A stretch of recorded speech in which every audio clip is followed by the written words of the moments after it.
I'm psychologist Dr. Bryan Violet, and today's guest is Jack Beers. We talk about his experience in the CPMAP program as part of what we offer at CatholicPsych, and his experience over the last year and a half as my supervisee in learning how to integrate psychology and faith. We also talk about what that means for the modern ideas and conceptions of masculinity and the relationship between men and psychology and faith. And finally, for our Sinner and a Movie this week, we talk about Jack's choice, Oppenheimer. This is the Catholic Sinner Show.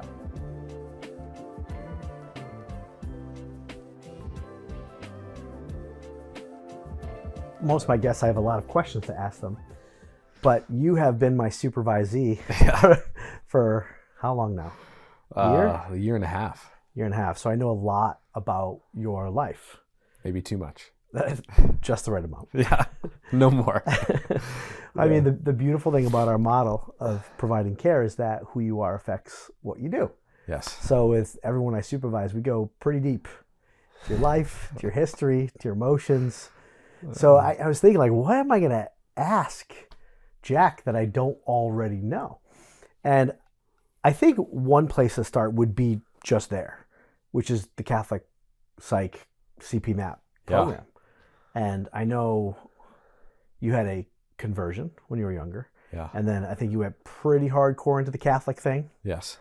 You worked at Dynamic Catholic for a while. Yeah. And then fell in love with the world of psychology and providing direct care to people. So I guess question number one, there may be no more questions, we might just talk. Yeah. But question number one is probably, what has adding the psychology to your understanding of faith meant to you?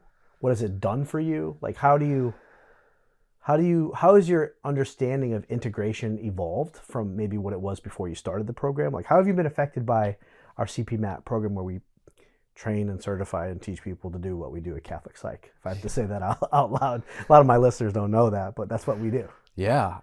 It's an enormously layered question. Mm-hmm.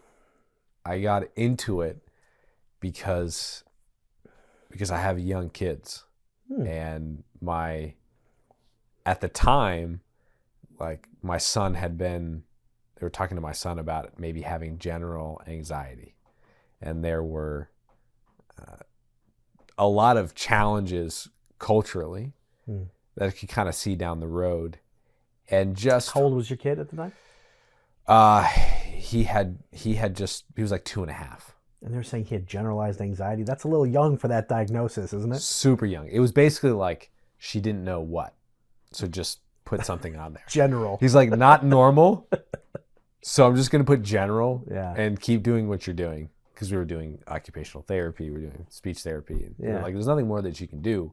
Yeah. But not normal, so I'm going to put something on here that's like, you should come back a year from now and check in. And I just wanting to be more equipped and wanting to be more capable to handle it. And I've been friends with Dr. Greg, and listening to the way in which he has talked about how much, let's say, parts theory has helped him talk to his kids. I remember this one conversation we were having where I think it was Gabriel, who was just sort of looking like a little bit down at breakfast. And Dr. Greg was like, hey, you doing okay, Gabriel? And Gabriel was like, a part of me is nervous about school today, Dad. Ah, it's so precious, isn't it? Right. And then they talked about his different parts. And I just thought, it's a whole new language. Yeah. But also how beautiful it is for his son not to be like, I am nervous. Sure. I don't know if I can do this because I am nervous. But for him to be like, Dad, help me look at this part. Yeah. Yeah, it's heavier to say I, right? There's a lot of consequence and weight to taking full ownership over some kind of statement about how you feel. Yeah. Even for a child.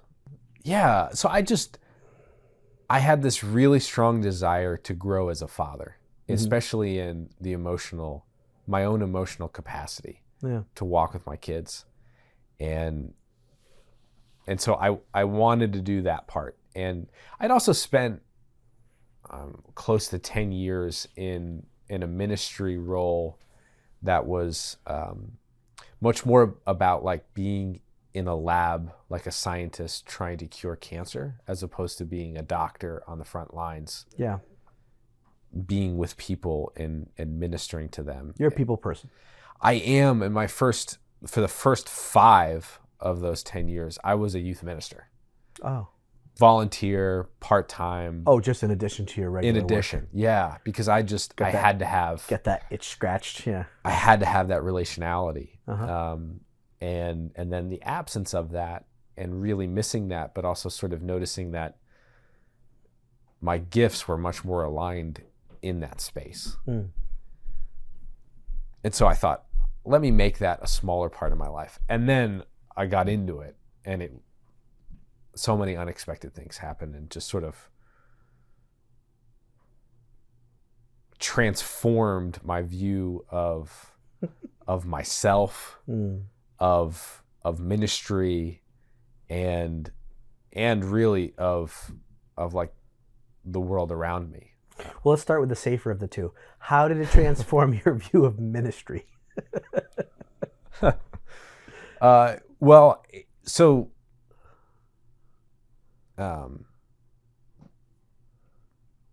one of my favorite quotes is from one of my heroes, which is Fred Rogers of Mr. Rogers' Neighborhood. Yeah, he's great. Listening is the beginning of love. And we do so much talking in the church, and we do so much communicating in the church. If you just look at something like First Communion, the protocol, and I understand why the church does this. It's not really a criticism of the church. It's more just like a commentary on it. The protocol set forth by the bishops in the United States around First Communion is that you have to communicate the entirety of the catechism in an age-appropriate manner over a 9-month period of about 18 classes to an 8-year-old. That's a lot. It's a lot for a grown-up. It's a tremendous amount. And so like from a content creation standpoint, the task is like, how do you communicate to an 8-year-old that the Eucharist and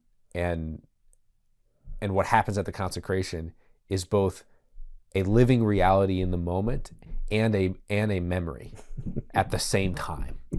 We just call it the Jesus bread to our kids. That seems to work up until the age of 5, anyway. Like I brought my son to confession for the first time this past weekend. Oh wow! And he was sitting next to me, and he was like, "What are you doing?" And I was like, "I'm talking to Jesus." And he was like, "Real Jesus or Jesus?" I was like, "Well, who's real Jesus?" And he started describing like limbs and hair. The bearded guy. He wants to see and touch Jesus. Me too. Right? And and it was just so cool for me to talk to him about that. And then him being like, "Well, you tell me that Jesus is in my heart." And a lot of mystery here. And I want to see Jesus. Yeah. But you're also talking to Jesus. Like, talk me through that. And it's like, oh. But like, I'm in this context of carefree timelessness with my son, and I'm just listening to the questions of his heart. And now I get to just pray and think and accompany with him, knowing that he, like me, wants to sit next to Jesus. Did you feel ill-equipped to have that kind of conversation with your son before CPMAP? Yes, and it was more that I felt a tremendous amount of pressure to be everything for him when he asked that question. To have all the answers. Yes. Yeah.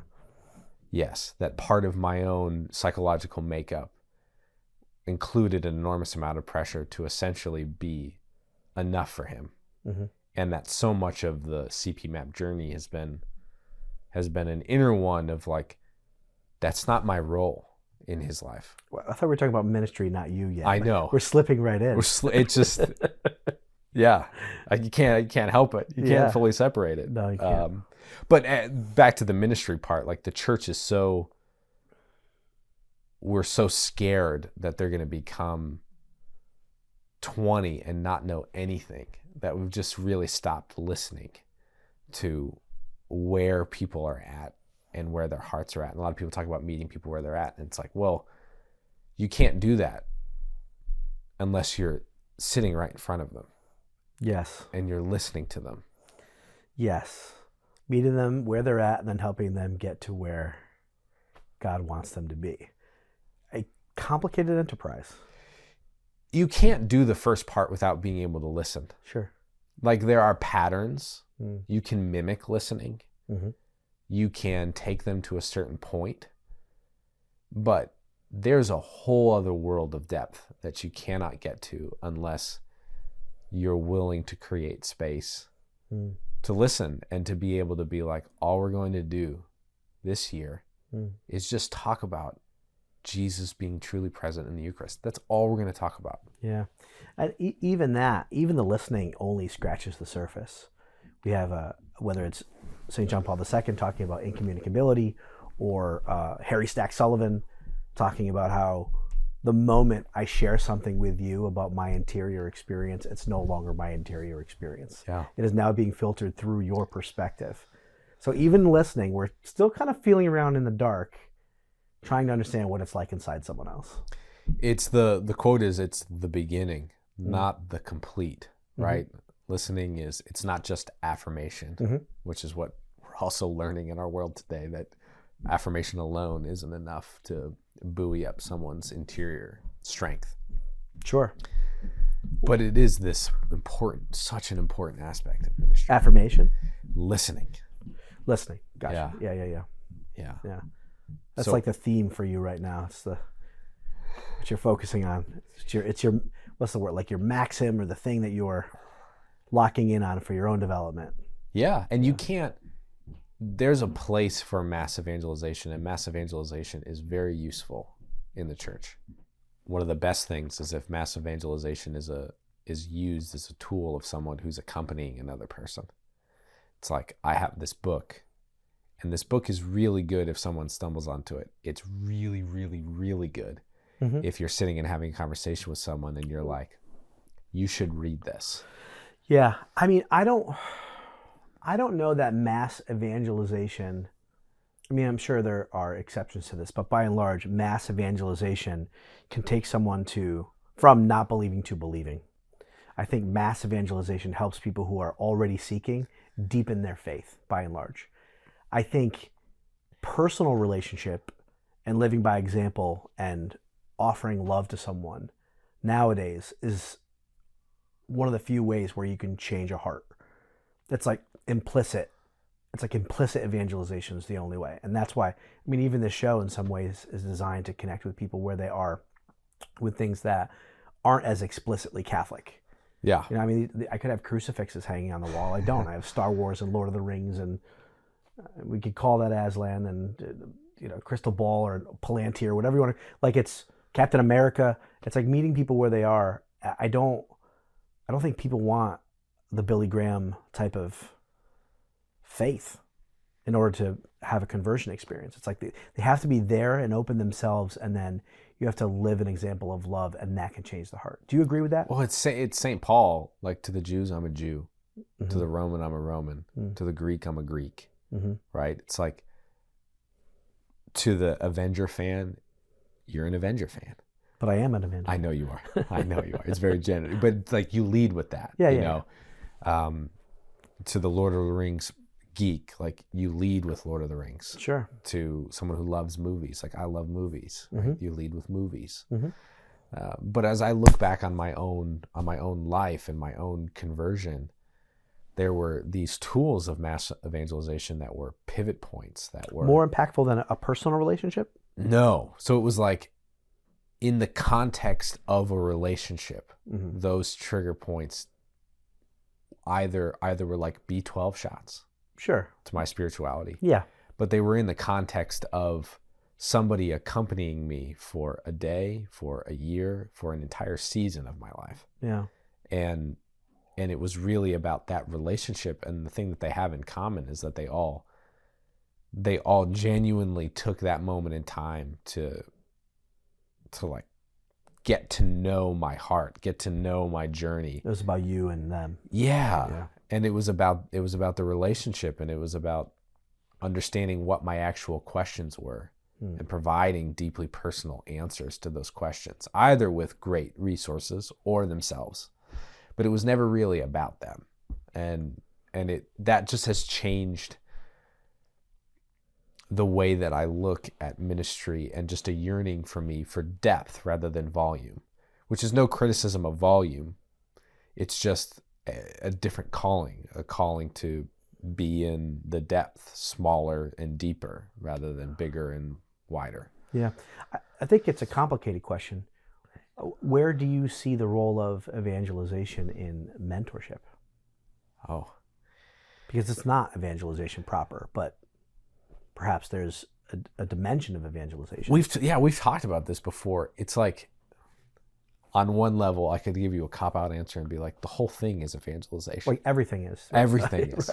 Right? It's like St. Francis of Assisi's supposed quote, which is, preach the gospel always, speak when necessary, right? The first half of that is, you should know you carry with you a seriousness in all of your thoughts, words, and actions, because all of it is technically reflecting Christ or not reflecting Christ, bringing people to God or bringing people further from God. Yeah. And everything you do is a source of evangelization.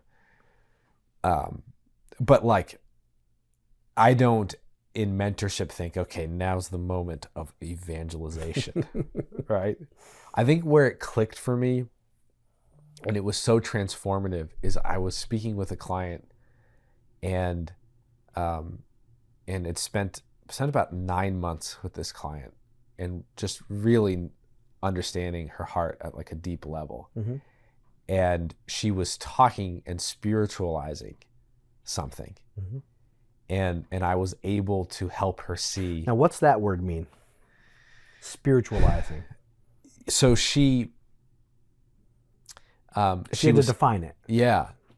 So she was having anxiety, and she was spiritualizing it by only thinking about it on spiritual terms. So she was like, I'm just not trusting enough. And invalidating a very real part of herself.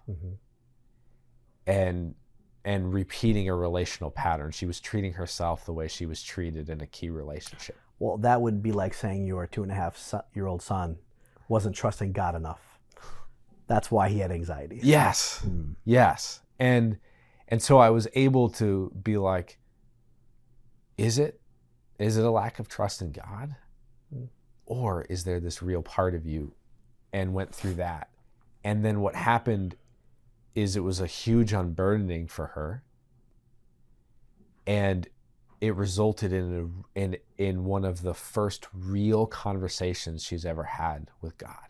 About her fears. Yes, because she went, and instead of being like, God doesn't, I should protect God from this part of me. I don't want to annoy God with this part of me, right? Who are we really talking about? Yeah, she's like, not God. Not God. Right. Yeah. And so it was evangelization because she stopped putting up that barrier or that image of this other relationship in her life on God. She stopped imposing it. Yeah. And instead just brought her whole heart into prayer. Yeah. And then just got loved on by God. That was so powerful in evangelization, because it helped her see God more for who he is than who he wasn't. And it was through psychology. It was through good psychology, you know? Yeah. Yeah. We don't try and convert anyone to anything overtly in any explicit way, but yeah, sometimes when you remove the psychological obstacles to intimacy in one's life with people, that does translate to another important relationship, which is the spiritual life, your relationship with God. So intimacy with others helps you become more intimate with God. And you can come through both directions, right? You can understand someone's relationship with God by understanding their family system and their history and how they're projecting onto him. Or you could just start with the spiritual life, as we just did, and then understand their family history. If you're saying things about God which are inconsistent with church teaching or something like that. It's like, we're not talking about God, probably talking about your mom or your dad or something like that's that. where I was going to go next, because you taught me that, where it was like, hey, are we talking about God or are we talking about someone else? And just sort of that open-ended question. Because oftentimes there's a part of that person that knows that if they said it out loud, or if they were talking to their own child, they would talk about God in terms of, God wants to hear everything. Yeah. Just like I want to hear everything. Yeah. Because I just want to love you in every way. Yeah. But then when it's applied to them, there's sort of this blockage. And I find it so helpful to talk to people about their love of their children or love of people in their life to better understand like what the church teaches about God, or a way to deepen their spiritual life. Yeah. It's like even the question of morality. Those people that view Catholic morality as some sort of oppressive system by a bunch of old white men sitting in a tower that want to maintain control over you and make sure you don't have fun in life. Like that's one perspective. But I mean, if you put it in the context of, say you have a kid and I tell my child not to touch the hot stove. Yeah. It's not because I don't want him to have fun and touch the bright orange light. It's because I don't want him to get hurt. Yeah. And so even like Catholic morality, I think, is best understood through that lens, where, the teaching of the church and the moral statements about what not to do are really about what to do. Yeah. Because those things harm us. So when we start to bridge this gap between your psychology and your spirituality, they shed light on one another, and things clear up and those obstacles remove. They do. I remember one of the best moments of evangelization around rules I've ever had is I was on the golf course with a friend of mine. Total lax bro. Really good athlete, and a man with a full history. And he had just gotten married. Sounds like my kind of guy. Yeah,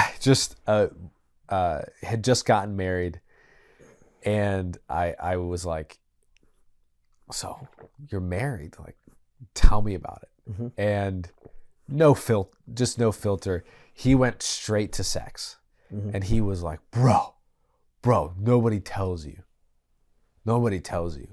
that if you wait, the sex is so much better. And not like more pleasurable or anything. I mean, it was, but it's the most amazing experience. If somebody had told me how incredible sex could be. You don't have the guilt. You don't have the shame unconsciously. Yes. Yeah. Playing with you. He's like, I totally, if I could have understood, if I could help every 16-year-old me who just wants to get laid, and that's his whole objective at 16 years old, about how much better he can hold out for. It's like, I would go back and tell everyone. And I was like, it's not about rules. It's about what is awaiting you. It's about depth. It's about, he was like, I now can see with such great, he didn't say it this way, but like, I can now see with such greater clarity how much I was settling and how shallow that was relative to the meaning and depth of this experience with my wife. And she gets to have it at a level that I can't because I am her only one. Yeah. And I am sad for myself. And so he felt very, Well, that's a very healthy way to look at it. It can be quite complicated, with even in the Catholic world, of one person who didn't wait and one person who did, and the insecurities and the pain that come alongside that. So it sounds like a grace-filled insight that he had. Yeah, I mean, he was right on the heels of that sacramental grace, and sometimes there's, See if it played out that way in a year. I'm sure that there is. So we'll see. But that moment, even if that insight, in a way, that insight could have just been for me. Sure. In that moment, right? Yeah. For this show. Literally. Yeah. God prepares us, and we don't understand why things happen, but they can bear fruit later on. Yeah. Yeah. Pretty incredible.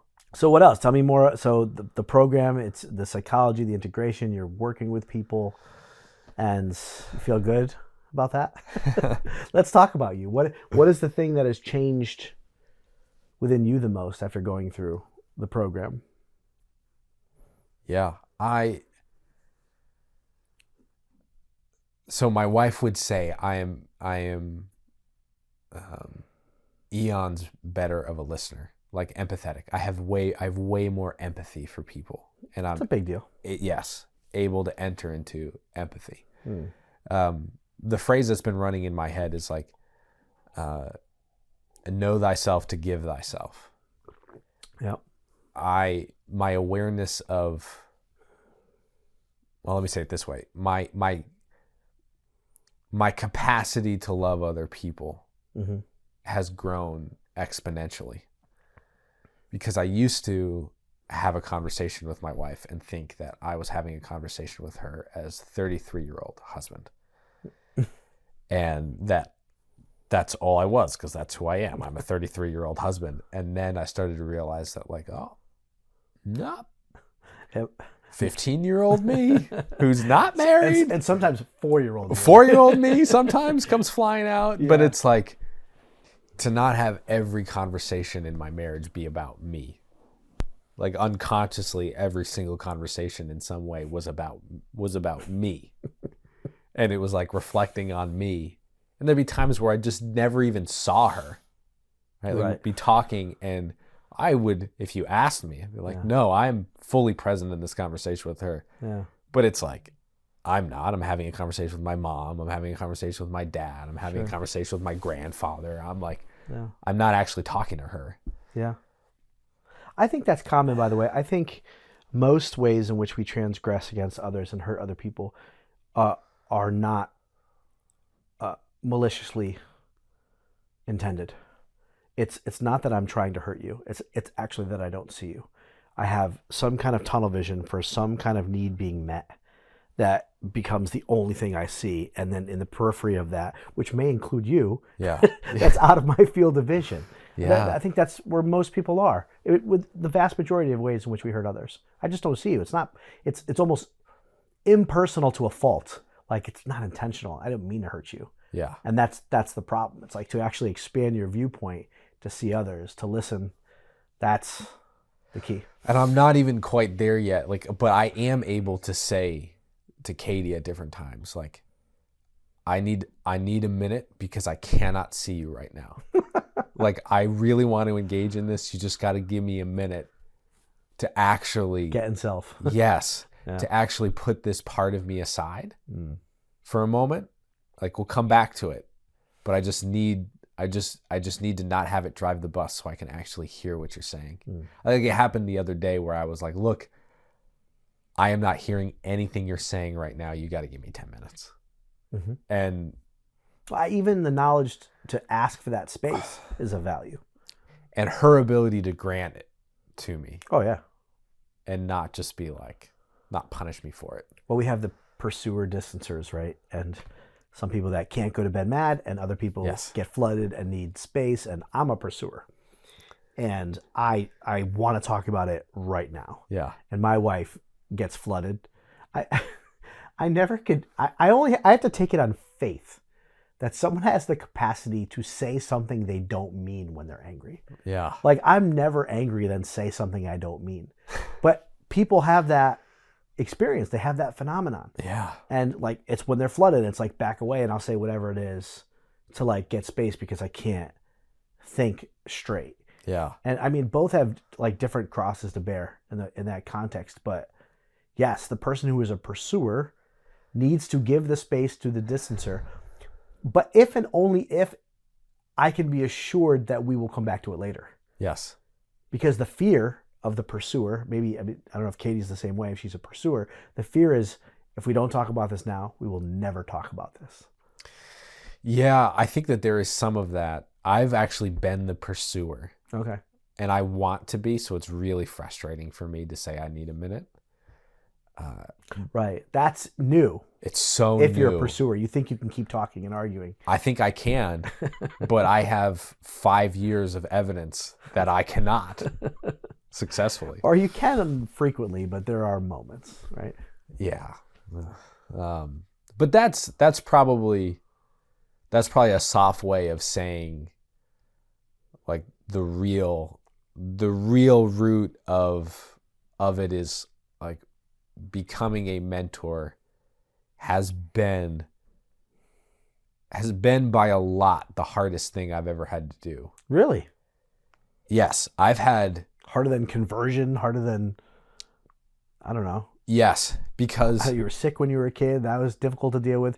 Being a mentor is the hardest thing. Yes. Wow. Because... I'm struck by that. I'm 11 and the doctors tell me you'll never grow taller than 5'1". You'll have 3 hospital stays a year, every year for the rest of your life. Mm-hmm. All that stuff. That was really hard, but it was also immediately met with another doctor that was like, it doesn't have to be that way. Also, it's happening to you. It's not my fault. Yeah. And that getting healthy was hard, but like physical pain is nothing compared to emotional or spiritual anguish. I put you through that? Yeah. Yes.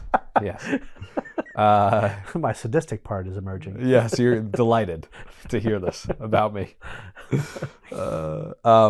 Coming into the church, enormously painful. Yeah. But I also was able to be like, God, this is on you. Mm-hmm. I wish this wasn't the path. I would prefer it not to be. But I am compelled to say yes to you. Yeah, that reminds me of when Jesus says to the apostles, "Are you going to leave me too?" Yeah. And they're like, "To whom shall we go?" Yeah, but I can also see him being like, "I'd love to." Yeah. Like rolling their eyes like, I get it. I get why they're leaving, but where else am I going to go? Yeah. It's one of, like, people love to quote that scripture passage of like, "To whom shall we go?" And I've always read it as like, I would like to go. I guess I'm gonna stay, but I don't know where else I'm gonna go. I mean, do I need to start gnawing on your flesh right now? Like, I hope that's not the next step. Right. Yeah. It's like, I don't know what the next step is, but I'm also not gonna leave. Right. Right. So I could like pawn it off, and it was, I mean, don't get me wrong, it's like enormously painful. Mm-hmm. The mentorship is like, it's another level.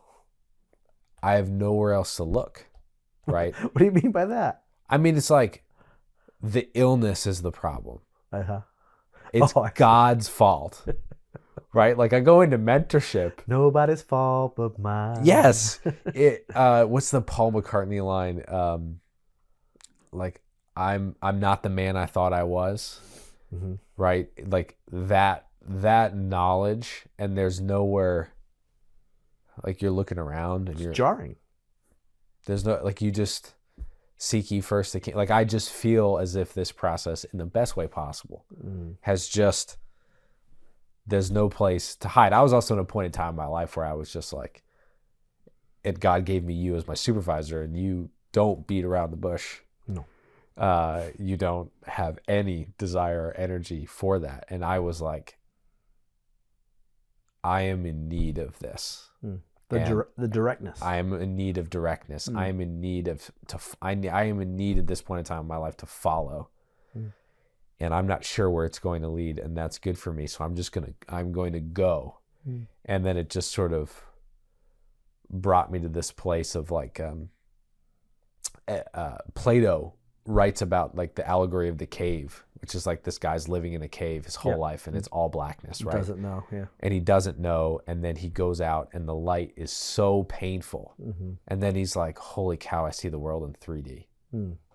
It's not two-dimensional shadows on a wall. It's in 3D, in color, and we can walk around and converse with one another. It's like, that's the process of mentorship. It's like a cyclical... Painful, but enlightening. And yeah, but then you look around and you're like, I see the world in color. It's like Thomas Merton when he got back to New York City and he just saw everybody covered in light. Yeah, but what's interesting, you're citing Thomas Merton. What you're describing, I think, is a common experience for people who have a conversion of faith. But this is like, we're not talking about a conversion of faith proper. We're talking about, you already had that. Yes. This is like a psychological conversion integrated with faith. Yes. It's a whole nother level of depth of awareness. Not depth, but a new experience of awareness that you hadn't had before. Massive expansion of compassion, massive expansion of empathy, of mercy, of just awareness. Like people say, everybody's carrying a burden. There's just peripheral knowledge of that, and then there's someone who gets on a mentorship with you and they talk about being abused as a child, and you're like I'm just gonna sit with you in that. That's just the love that I can then carry out into the world from that experience of like, this person may be carrying that with them everywhere that they go. And there's just... And may not even know they're carrying it, or you know, they don't want to look at it. I mean, that to me begs another question. This is generally, by design and by aim, this is a show for dudes. Yeah. Like, this is a show for men. Okay. And of course, I appreciate any female viewers of the show. Yeah. But I mean, personally, I have, I'm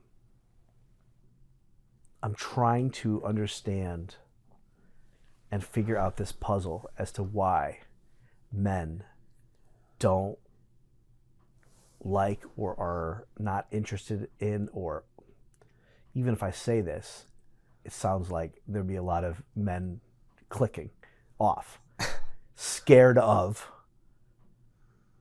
faith and psychology, both of those things, therapy, the interior experience. Yeah. And I struggle to understand how to make such an important thing attractive to men. And I want to, but we have a resistance. Maybe part of this is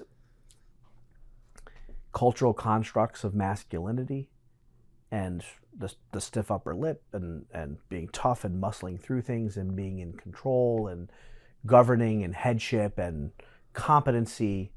I mean, here we are talking about you feeling like you've been broken down and you've like developed things like compassion and relationality and humility. And like, these are all typically feminine virtues. Right. And so like, how can that be made attractive to men? Why would a dude ever watch this show? Unless we were talking about Star Wars, Lord of the Rings, or another interesting thing. I'm trying to get in the habit of asking my guests, when's the last time you thought about the Roman Empire? History. Like, history is an important space in the male psyche. It's like, I'm cool learning about other people's history and their lives and and I can learn lessons from their mistakes, but I don't want to look at myself and I don't want to look at my own history. So I'm not even sure if there's a question in here somewhere. I mean, if you have any insight. Well, that's why that's why I say it's the hardest thing I've ever done. Yeah. I wrote a dissertation on this, but it's like, I think I understand it theoretically, but it doesn't mean I've helped move the needle, which is I wrote my dissertation on developing a form of therapy, of psychotherapy for men, which develops the virtue of courage. Because there's two types of male psychologies nowadays, like on a spectrum. One would be like the super macho, narcissistic male who is exploitative, doesn't care about the interior life, like hurts women. And then we have like the kind of wimpo dude who has no headship, no self-governance, no authority, is indecisive, right? Yes. And actually women tend to lean towards the jerk, because there's something like almost naturally masculine about those qualities. And they're not interested in the more sensitive male. But in either case, I argued that both of these men are scared, right? This is more obvious. I mean, I even labeled him wimp, right? Sure. It's almost like a fear of maturing. And then this one is frightened of vulnerability, of intimacy, of sharing who I am for fear of rejection. So I know that to be the case, but to still make it attractive and say, well, actually the most courageous, masculine thing you could do would be to face yourself. Yeah. It's still a tough sell. Well, I'd love to hear your thoughts on this, because I've been puzzling on this experience that I had. It's probably about 3 years ago now. Yeah. In light of this question, because they're related. Mm-hmm. And I was at this men's retreat for, they're all 1%ers and earners. Minimum was probably like 20 to 25 million in net worth. Mm-hmm. Maximum was double digits in billions, like big time. And then there's me. My kind of people. Right, yeah. And then there's me. I'm like, what am I doing here? But I was there.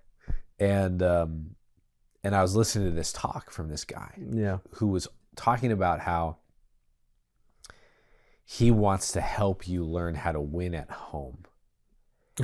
And I thought, have I talked to you about this before? No, but I know the type. Yeah, but go on. He's like, that's what the topic of the talk was. It was win at home. Yeah. And I'm just like, this is the most ridiculous thing I've ever heard in my entire life. Like, win at home. This is a laughable phrase. But the men there were eating up. I thought I was gonna laugh with these guys, and like slightly, mock this poor man who's trying to make a living. Yeah. And they were all enthralled. Yeah. And I was trying to you expected it, so I'd love to hear your thoughts on it. But afterward I was talking to them, and they were just like, I go to work and I know exactly what to do to get what needs to get done. Yeah. And then I come home. Yeah. And it's a complete mystery, and I don't know how to win there. Yeah. Yep. Yeah. Is there a specific question, or what are your thoughts on? I think they're related, right? Yeah, they are. No, they are. I think there's a way you can try and frame it in a way that's attractive to men. I mean, I've even heard, you've seen that YouTube video of the nail in the female's head. Yeah, it's like the common problem of the male trying to fix the woman's feelings and the woman just trying to feel understood. And you can almost try and systematize empathy. Like, if you want to win, like, just listen. Like the next step in your strategic approach to solving this problem is to be empathic. I don't think that actually works long term, because then it becomes like rote and not actually engaged. It becomes a methodical step. Yes. So it's so I've heard that kind of framing before. I think have you ever heard of I bet you have. Have you ever heard of the book Wild at Heart? Yes. And the first time I read that book, there were chapters in it that were just heart-wrenching for me. And it's not a Catholic book. He's a Protestant, John Eldridge, but that book like took off. I think he had some issues with his theology, obviously from a Catholic perspective, and I also had some issues in him actually playing a bit too much into the idea, like the masculine construct idea, like you're a man only if you're out in the woods. Yes. And you're wrestling bears and hiking and like, right. Well, no, I mean, there are artists who are men, right? And so there's principles underneath that can be applied, but he was just applying it to one specific context. So to unearth and extract the principles, I think has value. But one thing that I think he did a good job of, and him and his wife did a good job of, is getting down to, on some level, the psychological core question of each gender. And for the woman is, am I desired? Yeah. Am I wanted? And I think that resonates with women generally. Yeah. It's like, yeah, that's what I want. I want to know if I'm worth X. Actually, proving that I'm worth X is just an extension of the core question. Am I wanted? Am I desired? Yeah. So you can see how am I beautiful is an extension of that. Am I attractive? Am I whatever? Am I wanted? The male equivalent to that is, am I competent? Yeah. Can I get it done? Can I affect the world around me? And I don't know why God made us that way. There's a complement to it. I think it probably has echoes of Genesis, where it's like, well, she has to work out her salvation through childbirth. And for him, it's about work, the sweat of his brow, and needing competency in the world, in the other, in the external to the home life. And so it's a place for competitiveness, which is related to competency, but it's not the same thing. Yeah. And even that can be broken down, the concept of competitiveness, because you actually want other people to do their best. Otherwise, you're stepping on people, and that's not good from a spiritual perspective. So I think it just all seems to come back to this core question of competency, which on a natural level is very understandable as a man. Like, I want to be good at what I do. Yeah. And I want to be good if it's really stripped away and purified. And this is a hard place to get to because there's a lot of temptation. But if it's really stripped away and purified, I want to manifest God's glory. Like, I want to be, I want to mimic the Father. I can get into Lord of the Rings, talk about Ayule and creating the dwarves, and that's another topic. We've gone there before. Yeah. But it's I want to show my love by mirroring his omnipotency and being effective in the world around me. Now, that's fine, but our spiritual lives kind of turn that on its head. As you grow, as you become less competent as life goes on, I always joke about getting balder, dumber, and fatter by the day. Yeah. And all those things that I hung my hat on were a source of pride, made me feel good about myself as I was younger. As I get older, the only thing I could remotely replace that is wisdom. You can continue to grow in wisdom. Yeah. I'm not saying I'm wise, but I'm saying something to pursue. Yeah. Like you can't pursue competency. The only thing that you can continue to grow in competency is wisdom, which can't be separated from suffering. It's discovering meaning in suffering. And then you're supposed to become more childlike as you grow older too, and becoming more dependent upon God, which is like a diminishing of a sense of competency. It's saying, I can't do it. Can you do it for me? So I don't know. Maybe I'm kind of thinking out loud here, but maybe like what is natural to being masculine is something that needs to be broken down as you go deeper into your spiritual life. And we have resistance to that because so much of our life, going back to our childhood,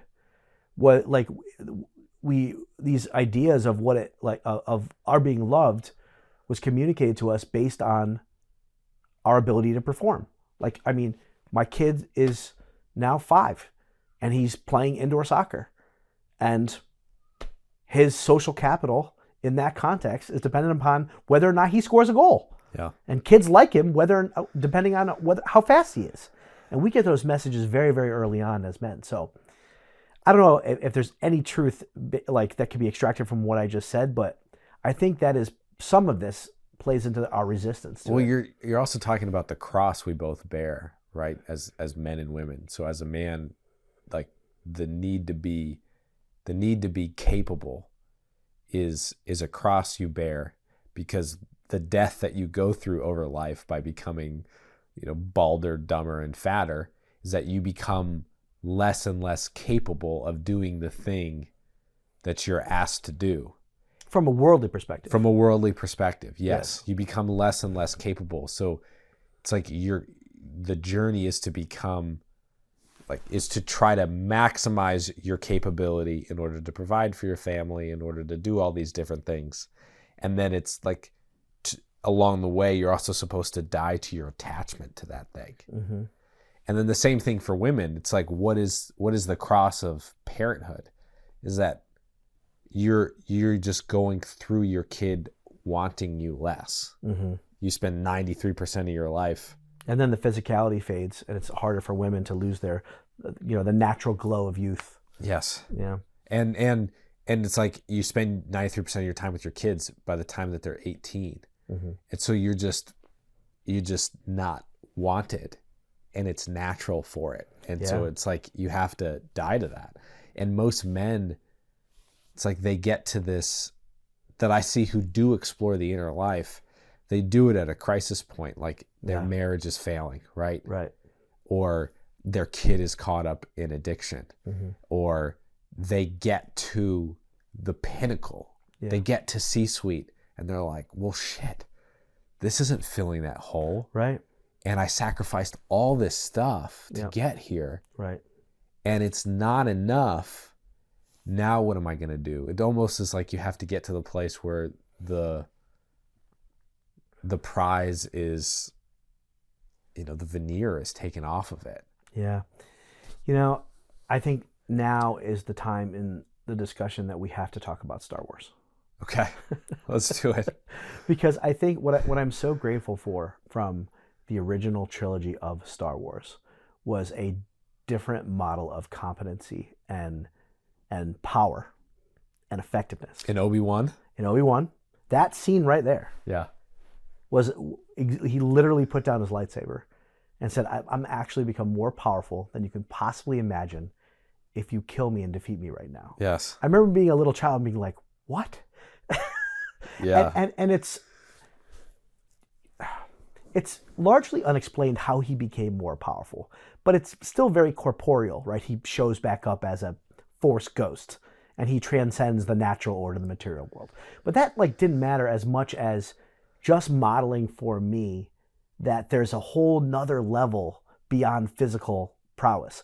And then it's reinforced in the second film by Yoda. And you're expecting, I imagine the first time watching that movie in 1970, or I think that was probably 81 or maybe 78. I can't remember. But I mean, I was born in 80, so I didn't have this experience. But imagine you're tracking with Luke Skywalker, you're going through the swamp, and you're looking for this great Jedi, and you find this little creature who is the greatest Jedi ever. Yeah. And is 900 years old and more powerful than any Jedi, and is so unassuming and so hidden and humble. And it's not about defeating others through competency. He didn't even want to be seen for all his power. And that, I think, even from that early age, started a trajectory for me of knowing that the goal I want to get to in the end is hiddenness. Even in all my competency, being hidden. So the Blessed Mother, I think, is a great model for this because she corrects you and you don't even know she's doing it. This is the great moms, the great women out there. They challenge you and there's no they don't prick your ego. They don't have an ego, and it's the highest level of guidance. And that's where I want to get to as a man. Where even if I'm helping someone, it's there's none of my ego. There's none of me needing to be seen. Literally letting go of the need to be seen, but still building up someone else's life through love. That all went back to Star Wars when I was a kid. What do you think it was at being 5 and seeing that? Were you attracted to Han Solo? Were you attracted to other characters, or was it just the shock value? I was still interested in who was the most powerful. So I still had the testosterone hormones, right? Flowing through me as a kid. I think when you're a child, it's the highest concentration of testosterone ever. My kid, everything's competition for my boy. And so I think there was that. So I was interested in who was the most powerful, but then it was just flipped on its head when the message was the most powerful is actually not the one, or one who could fight the best, but chooses not to. That it blew my mind even as a child. It's the turn the other cheek. It is. In its fullest form. Put down the sword, Peter. Yeah. I did not have that moment until Shawshank. Oh. I watched Shawshank, and it was the scene in which oh gosh, I'm forgetting the main character's name. Andy Dufresne. Andy Dufresne, thank you. Yeah. He wins the crew beers on the top of the roof. Yeah. And he doesn't drink the beer. Yeah. There was something about that was he's playing a different game. Yes. He's above everybody, playing an entirely different game. Yes. And there's some selfishness in that in me, right? Yeah, I want to play on a different game. Because I'd been hurt by the other game. But to truly play on a different game, you can't want to play. You don't want to be above the game. If you want to be above the game, you're still in the game. Yes, which is a recent revelation for me. But I remember that they're playing he's on a different level than everybody else, and it's Viktor Frankl talks about the last of human freedoms is your right to choose your attitude, right? Yeah. And he played a game in which there was something the Nazis couldn't touch, right? There's something Vader couldn't touch. Yep. He couldn't kill, he couldn't influence, he couldn't impact. There was a heightened level to Obi-Wan because I actually had a different experience. I saw it in theaters when they re-released it in theaters in the late 90s. Oh, totally different. That was my first experience of Star Wars. And you were like, oh, these graphics are terrible. Well, I was also enthralled with Obi-Wan. There was like a mystery to him. But you had seen younger Obi-Wan first, right? No. Oh, you did see that first. That was my first. I hadn't seen, the new ones came out like 2000-ish. Yeah, it was like late 90s where I was living. They pushed out, they did this every month. They released of the original trilogy. It was like June, July, and August. Yes. They released, and so I'm like watching it in theaters, really disliking Luke, having a heavy attraction to Han or Han, depending on who you speak with, and then being like, it's Han. But I go know on. it's Han. I know it's Han. I couldn't let that go. Yeah, of course not. I couldn't inhibit. Why do I think Vader is the man? And then it was like, oh no, the greatest one of all is so obviously Obi-Wan. Yes. What do you see as the connection between these two images? Well, I guess I'm really curious about what you're going to say, your intentionality behind it. But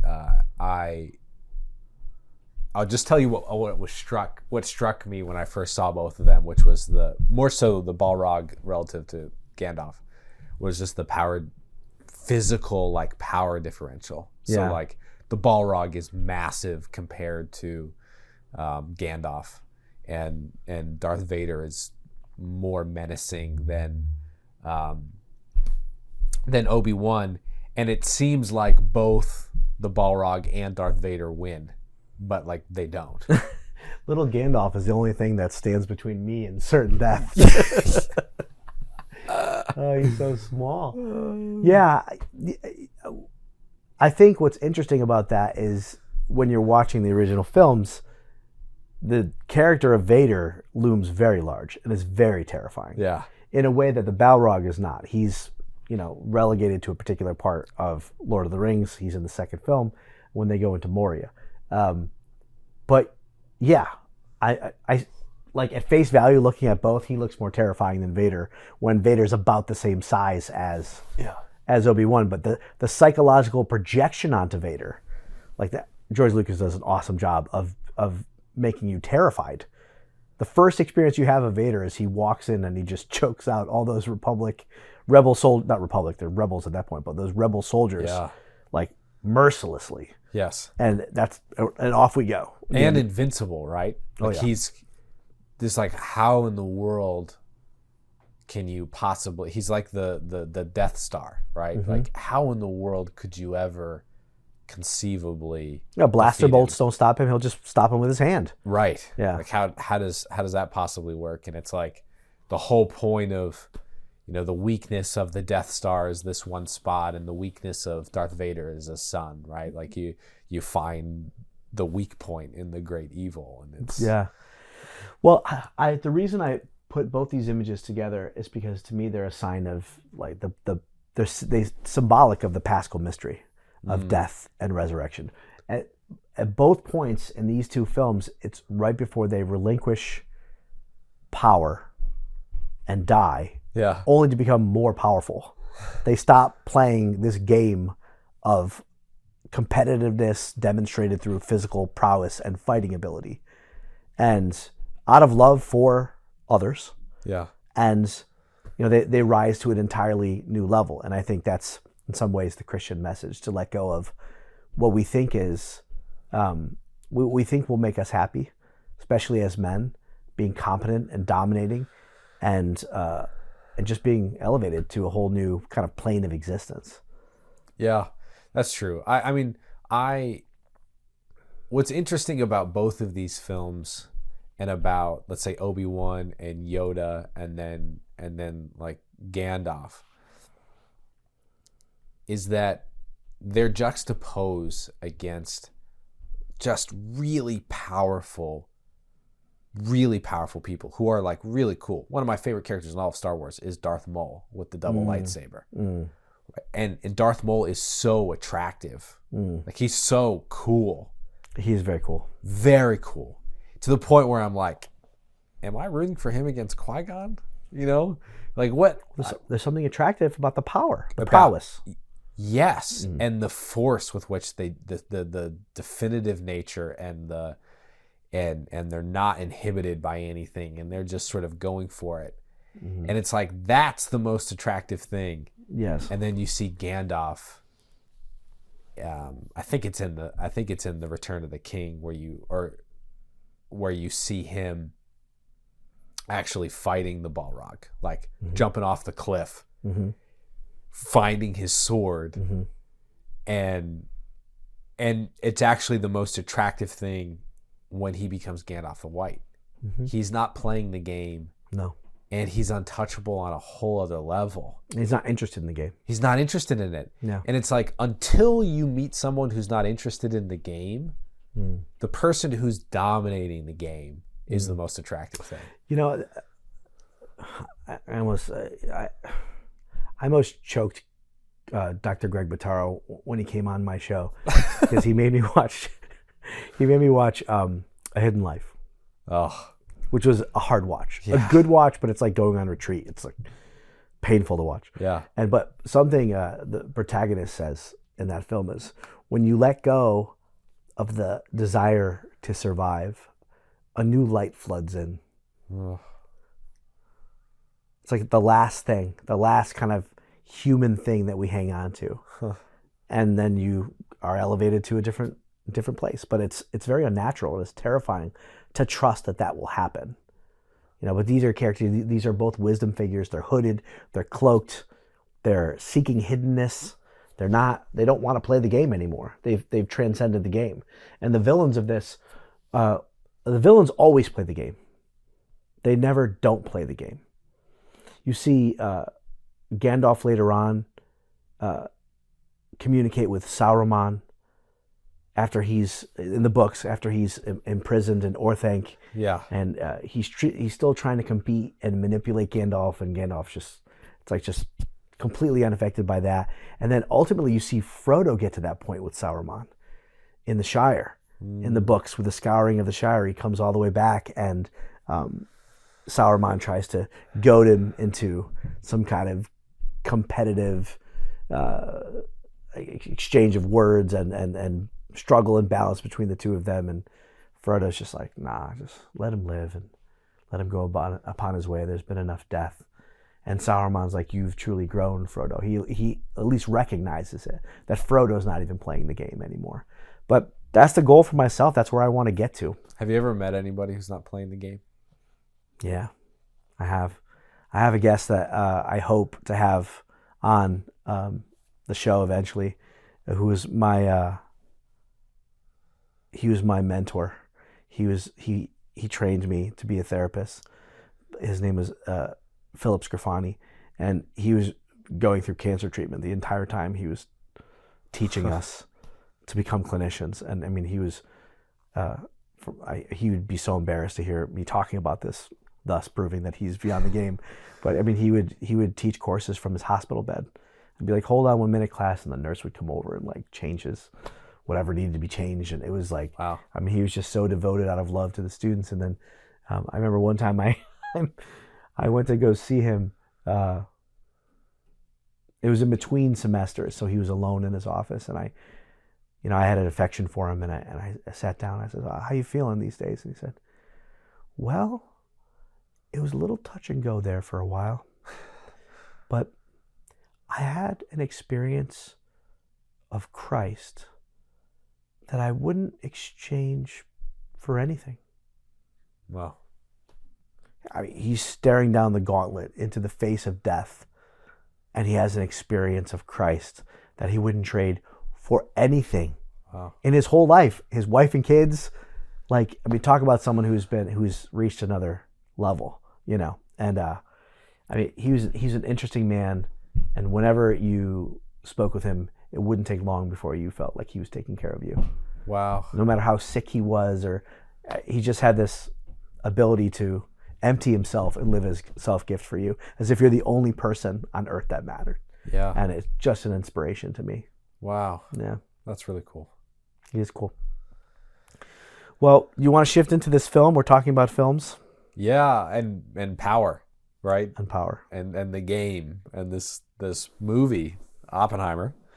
Yep. All about. We should name it Oppenheimer. Oppenheimer is all about power in the game.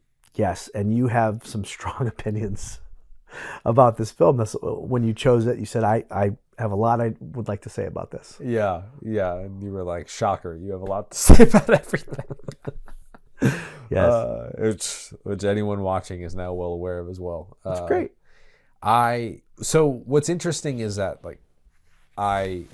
because I had done other courses and AP stuff or whatever, I didn't have to basically take anything other than American history when I was in college, and I was a history major. So I got to just pretty much hone in on American history and particularly American foreign policy. And I got to write this thesis paper at the end, and got this like grant to go to the Library of Congress and study this question.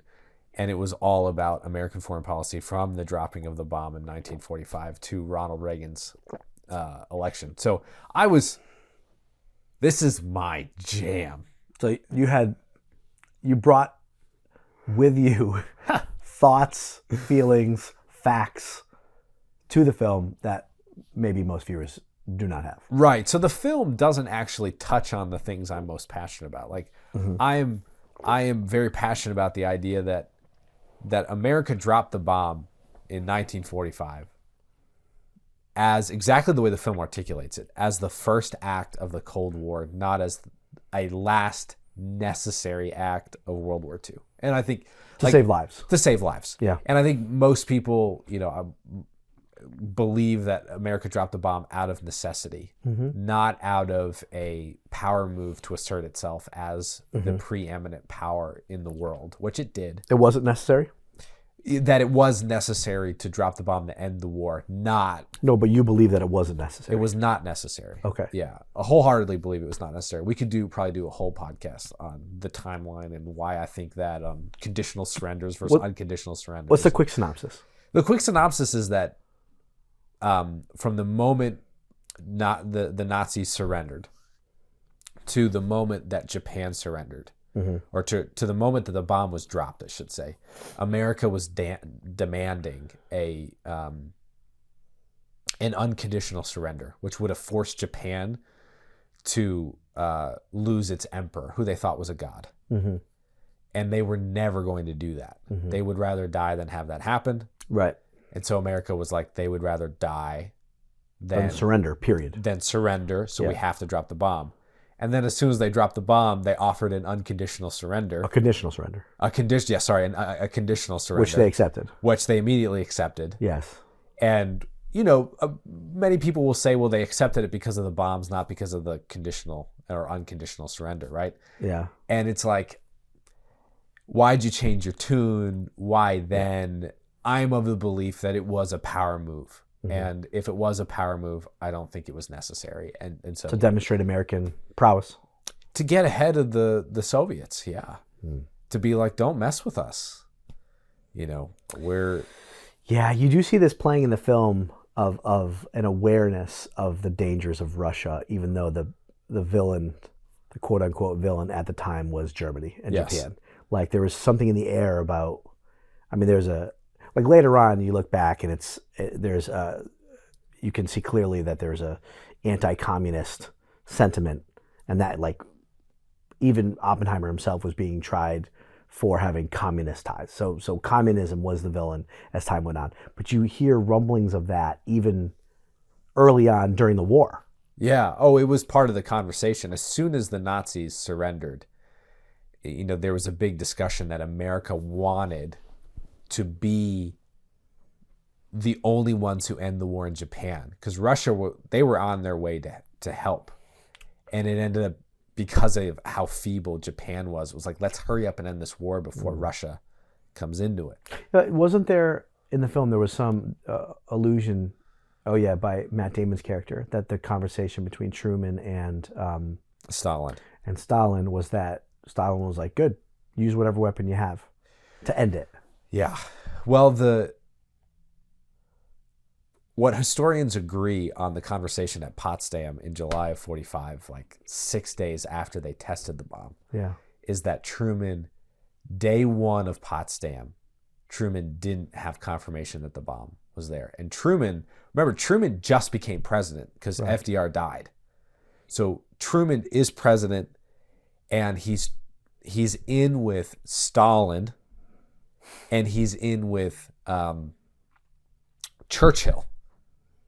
Yeah. Right? Two pillars of history. Yeah, giant men. Yeah. And then you've got Truman, I mean, who's he's a man vice of the president. people. He's a vice president. He's a man of the people. He's folksy. Mm-hmm. He's not intellectual powerhouse like FDR was. Mm-hmm. He didn't see the country through the war the way those two guys did. Mm-hmm. And he is totally reserved and relaxed. Not really relaxed. He's just reserved and quiet and very passive. Yeah. And then he gets word that the bomb was successful, and then he is gloating. Mm. And he is throwing his weight around. Puff chest. Yeah. Yeah. So there's ego there too. Huge ego. And the whole movie is just this incredible depiction of power corrupting goodness, right? Like the intention was to create the bomb so that the Nazis, the greatest force for evil in the last few thousand years, wouldn't get it and destroy the world. Yeah, deterrent. Yeah. Right? Yeah. And then once they defeated the Nazis, it gets corrupted into this power play. And now we need an H-bomb. Now we need an H-bomb. Now we're in an arms race. We literally just incinerated other human beings, you know? Yeah. And you have this brilliant gift and love of physics in Oppenheimer, and it gets corrupted by power and fame and drive to be the greatest scientist ever. And it was almost irrelevant that he was creating a force that could destroy the whole world. Yeah, that's what struck me this time watching it. It was the ego of all of the scientists, not just Oppenheimer. That so much was driven by them being better than one another, but then also being better than other countries and their scientists. And there was no real slowed consideration of the implications of creating a bomb. And I mean, you had to be aware of the fact that once you create it, it's no longer in your hands. Yes. But so why wouldn't one assume that it could be used for evil, even if your intentions to create it were good? Maybe because they were on advisory boards and thought they had more power than they actually did. Well, I think it's the old like torture scenario, which is like nobody wants to torture anybody. Mm-hmm. But if the bomb's about to go off and your kids are in the building, mm-hmm. and you've got someone in front of you who has information, would you torture them? Right? Yeah. It's like you would never create an atomic bomb. But if the greatest force for evil in all of history was going to create a bomb, you need one too. You need one too. Mm. And it puts you in this box, and then all of a sudden you're relieved of the box, and it reveals everybody's intentions. Yeah, I'm actually thinking of Lord of the Rings again.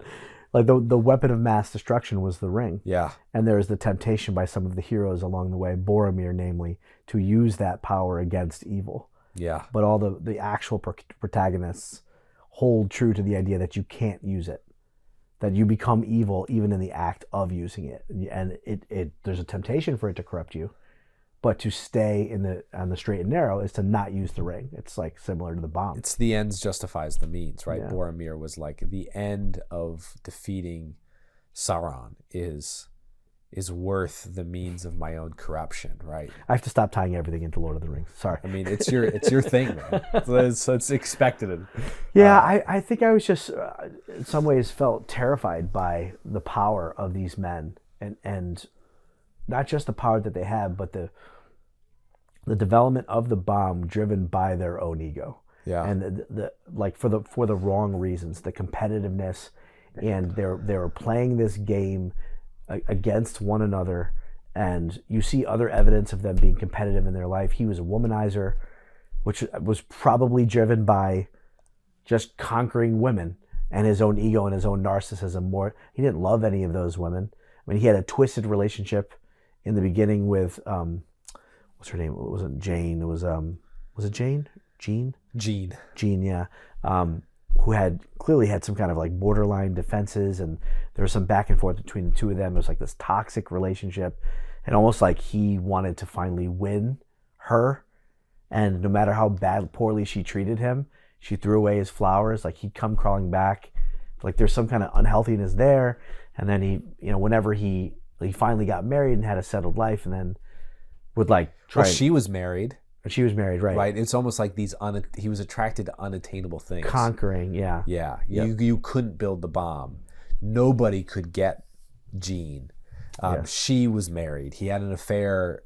It seemed like he had multiple affairs. Like he was attracted to women who were married, who were unattainable, that he could conquer. Yeah. They split the atom. Impossible, he said. It's impossible. He was like glued to the newspaper that shared that they split the atom. It was all about competitiveness. Yep.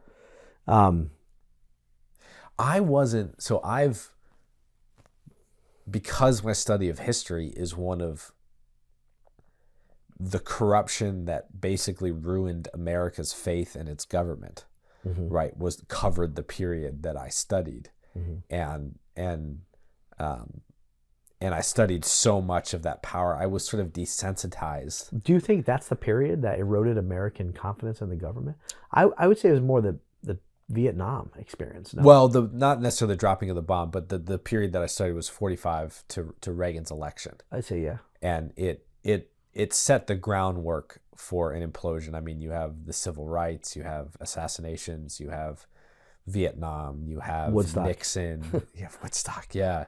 You have Nixon and the corruption of Nixon, and then you have huge mistrust in government and people just really questioning all these institutions, and then it explodes in the early 2000s around Iraq, among other big institutions crumbling, the church among them. So I was like a little bit desensitized to power. Like I remember the idea around Vietnam was you got to scare the hell out of the American people to convince them that this is a good idea. Like I've been scared by that. The overwhelming feeling that I had was just pity for Oppenheimer in particular. Like he was arguably the most powerful man in the world, arguably the smartest man in the world, and he just wasn't free. Yes. Like he couldn't say no. Like he kept coming back to the woman, and he kept coming back, like she was naked almost the whole film. So she represents sensuality and pleasure. And he couldn't stop coming back, right? Yeah. And then he couldn't say no to the bomb. It was like the only time he said no in the whole film is when he poisoned the apple and then came back and was like, no, I can't kill for this. Yeah. Right? The rest of the film, like he has the same realization as the apple right before they test the bomb. Yeah. He has people being like, we should shut this whole bomb thing down. He has people being like, we need to double down and build the hydrogen bomb. Yeah. But he doesn't go with either of them. When he's on trial, he doesn't take a stand and call people out for lies or manipulation. Do you think what might be lost, though, is that how terrifying it was to live through a Second World War? Like, the desire for power, the desire to have such a strong weapon in the face of the enemy, like, I can't imagine that's separated from Germany, a huge world war, and then they rise back to power. It's like that Norm Macdonald skit. He's like, yeah, Germany, they took on the world, and they almost won. Twice, it's like, I imagine there was some fear and terror of Germany that was driving this desire for power, and what justified it, not just saving American lives or saving Japanese lives as a justification for the dropping of the bomb, but just being terrified of this ominous country in Germany, and then Japan also, and then ultimately transferred to Russia. But I mean, even today, I think that's still in the air, the fear of Russia. And I think nowadays it gets transferred to the fear of China. And it's like, well, we have to defend ourselves. It's not just a pursuit of power for power's sake. I think it's just scary. I think it goes back to the corruption. Like their intentions, while not pure, were dominated, were predominantly good. Mm-hmm. Like Oppenheimer is a Jew, and he's very aware of, and the film makes it very aware that he's very aware of the fact that his people are being persecuted, right? Yes. And he's driven by that. Yes. He's like, well, the communists aren't trying to kill Jews, right? Like, right. They're not trying to create genocide against my people. Right. And everyone sort of in the enterprise in the beginning is like, there's this great evil, and we have to stop it. And this is our role to play. And it is evil too. Oh, and it's totally true. Have you ever seen listen to the podcast The Rise and Fall of Mars Hill? Mm-mm.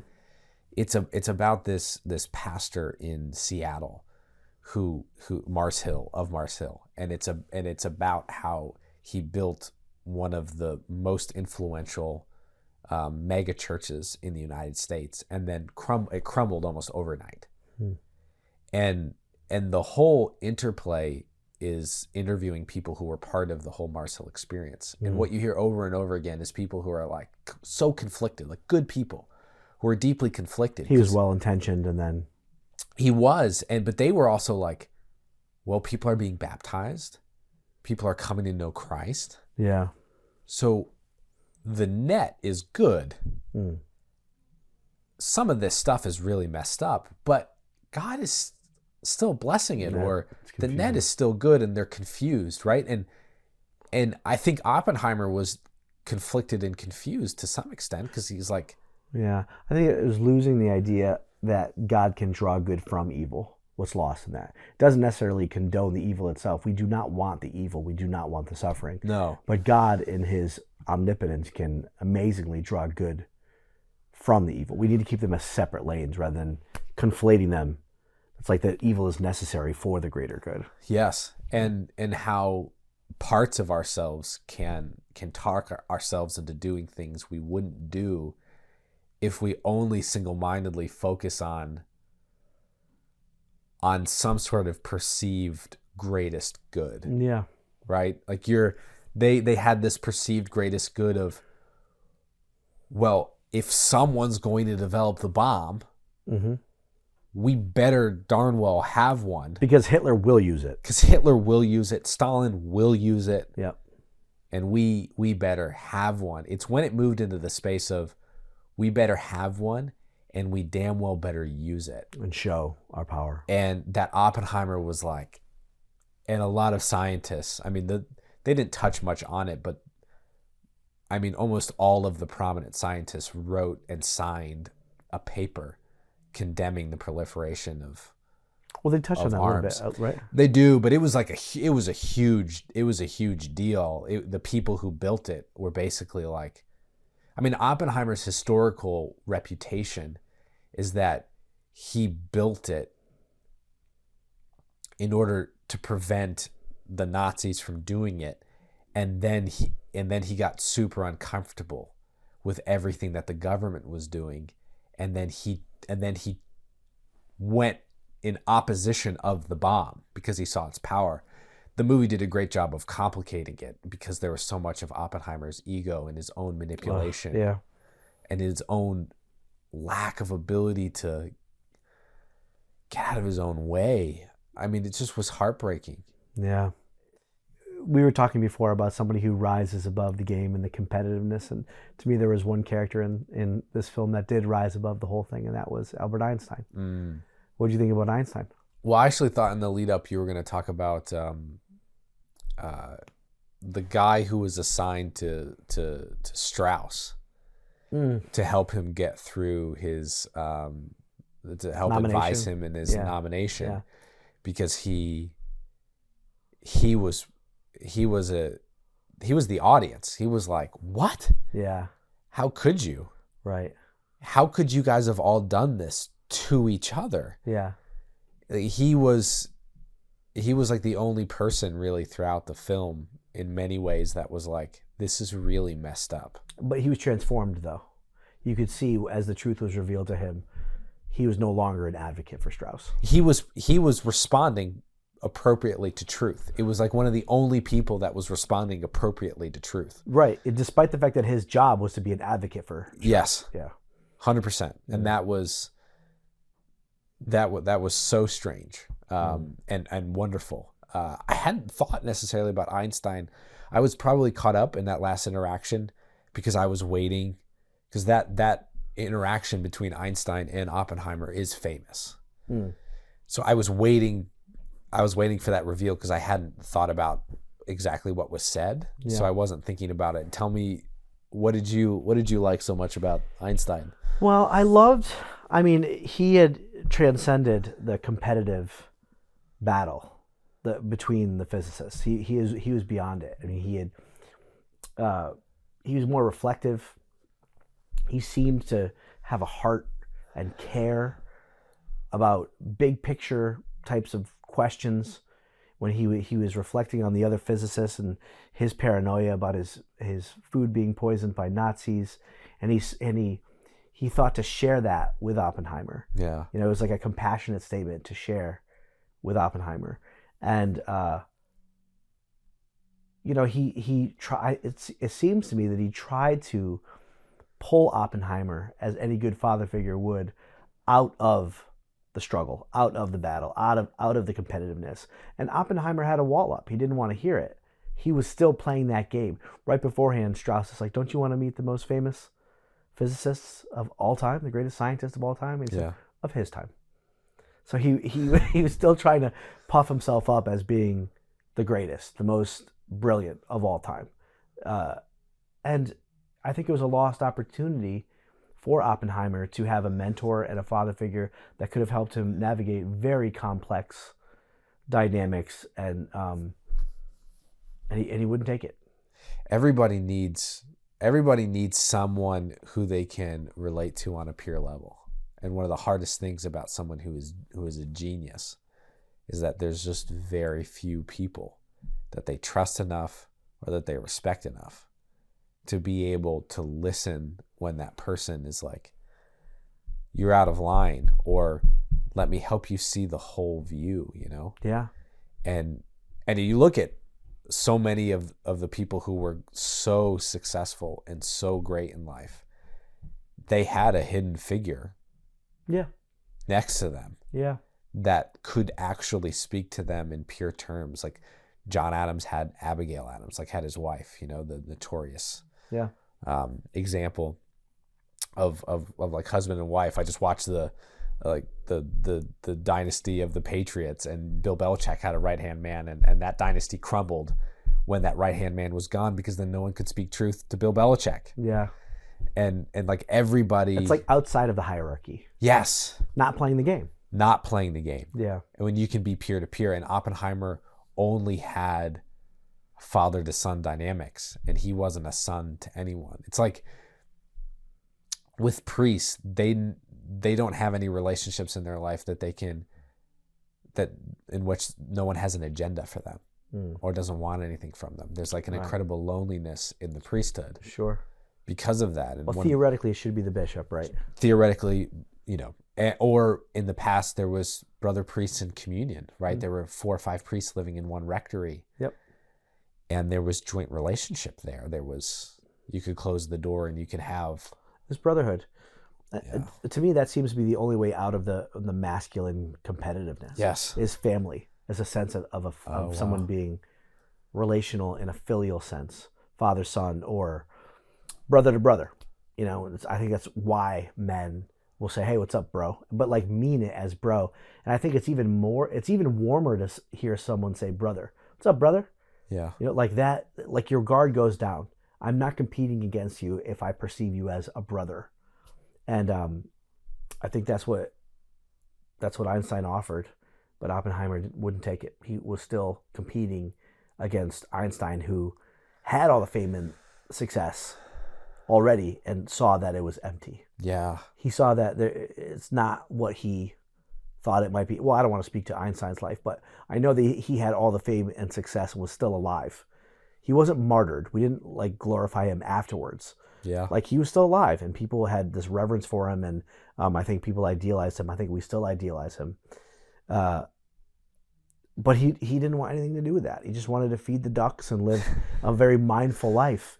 And I think he tried to show Oppenheimer that there's something more than your battle. And let me give you a view into your future of what's to come. Someday, they're going to say all is forgiven, and they're going to pat you on the back and give you a medal and serve you like tuna salad. Salmon. Yeah, something like that. But just know that it'll be for them. Yeah. It won't be for you. In other words, they're still playing a game. And until you rise above that, you're going to be unhappy. And you're going to do dangerous things. Yeah. I think it brings two things to mind for me. Like, the first is, like, Oppenheimer was still a slave to the game, right? But every year this time, like, it's being recorded here in February. So, like, every time this time of year, there's a release of the top presidents, you know? And I'm watching this film, and I'm thinking that, like, Lincoln is greatest president, unanimously greatest president in history, like, number one, understandably.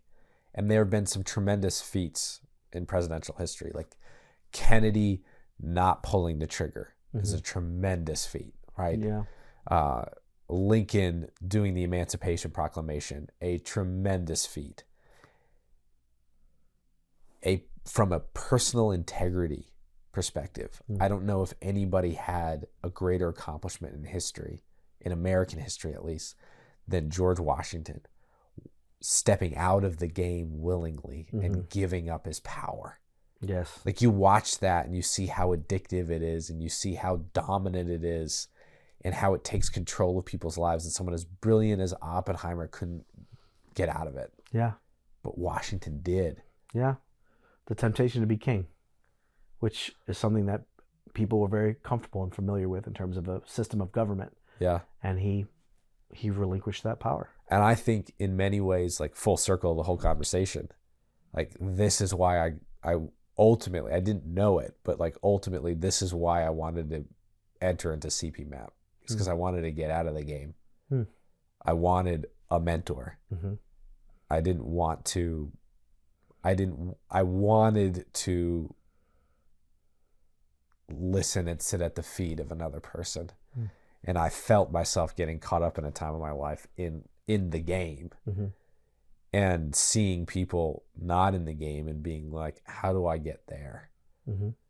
And yeah, and I've just found this to be such a path toward that. Like, and I could actually see it happening, you know. Will it? I don't know. God willing, it will. It's in the footsteps of Obi-Wan Kenobi. Go ahead, strike me down. I'm not playing your game anymore. Yeah. To get to that. It's the goal. Hiddenness. Yeah. Well, thanks for coming on. Thanks for having me. It's been great having you. I'd love to have you on again. You have to fly to Connecticut regularly to come on the show again. Well, I'll be back in Connecticut, and I'll really test your desire to have me back on the show.